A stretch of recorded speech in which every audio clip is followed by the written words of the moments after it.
പഞ്ചാരക്കൊല്ലിയിലെ നരഭോജി കടുവയെ ചത്ത നിലയിൽ കണ്ടെത്തി പിലാക്കാവ് തറാട്ട് വനമേഖലയിൽ നിന്നാണ് കടുവയുടെ ജഡം കിട്ടിയത്. കടുവയുടെ കഴുത്തിൽ ആഴത്തിലുള്ള 2 മുറിവുകളുണ്ട്. ഇതാണ് മരണകാരണം എന്നാണ് പ്രാഥമിക നിഗമനം. രാധയെ കൊലപ്പെടുത്തിയ നരഭോജി കടുവ തന്നെയാണിതെന്ന് വനം മന്ത്രിയുടെ ഓഫീസ് സ്ഥിരീകരിച്ചു.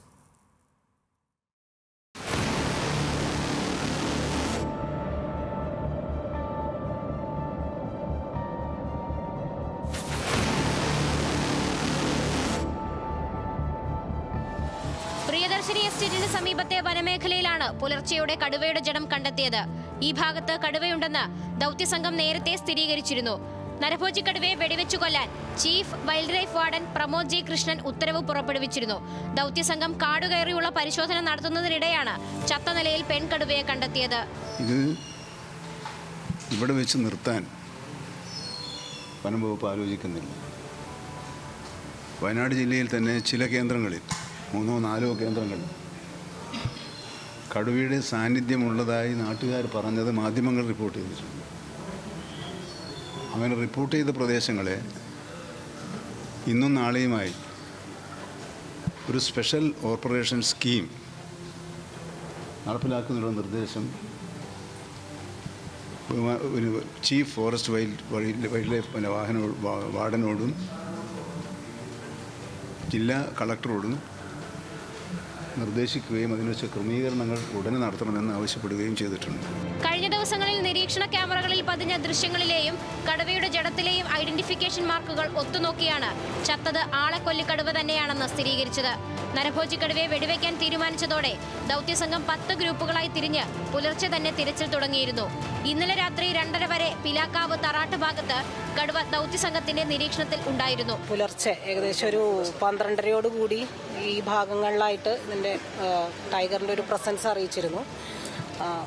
അപ്പോൾ അതോടുകൂടി ടീമെല്ലാം വനംവകുപ്പിൻ്റെ ടീം ഡോക്ടർ അരുൺ സക്രിയയുടെ നേതൃത്വത്തിൽ ടീമെല്ലാം ഇവിടെ രാത്രി തന്നെ പാട്രോളിങ്ങും പരാമ്പുലേഷനും നടത്തിയിരുന്നു.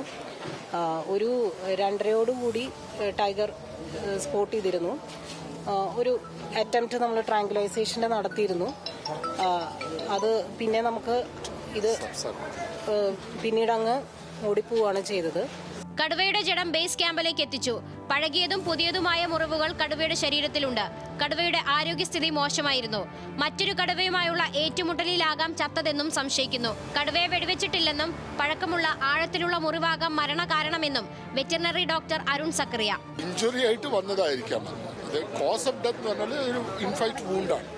ഇൻഫൈറ്റ് വൂണ്ട് കൊണ്ടാണ് അത് പോസ്റ്റ്മോർട്ടം ചെയ്താൽ നമുക്ക് കൃത്യമായിട്ട് അറിയുള്ളൂ. നമ്മൾ കംപ്ലീറ്റ് പോസ്റ്റ്മോർട്ടം ചെയ്യണം. കടുവയുടെ ജഡം പിന്നീട് സുൽത്താൻ ബത്തേരി കുപ്പാടിയിലെ വെറ്റിനറി ക്ലിനിക്കിലേക്ക് കൊണ്ടുപോയി. നരഭോജി കടുവ ചത്തതിലെ ആഹ്ലാദം പഞ്ചാരക്കൊല്ലിക്കാർക്ക് മറച്ചുവെക്കാനായില്ല.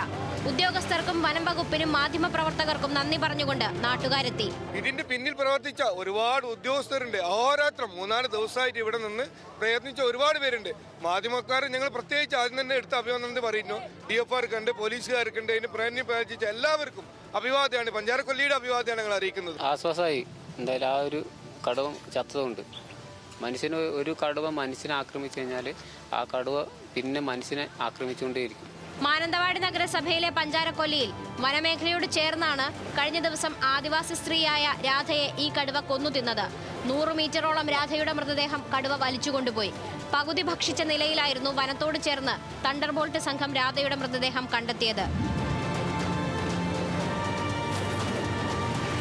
ന്യൂസ് മലയാളം, വയനാട്.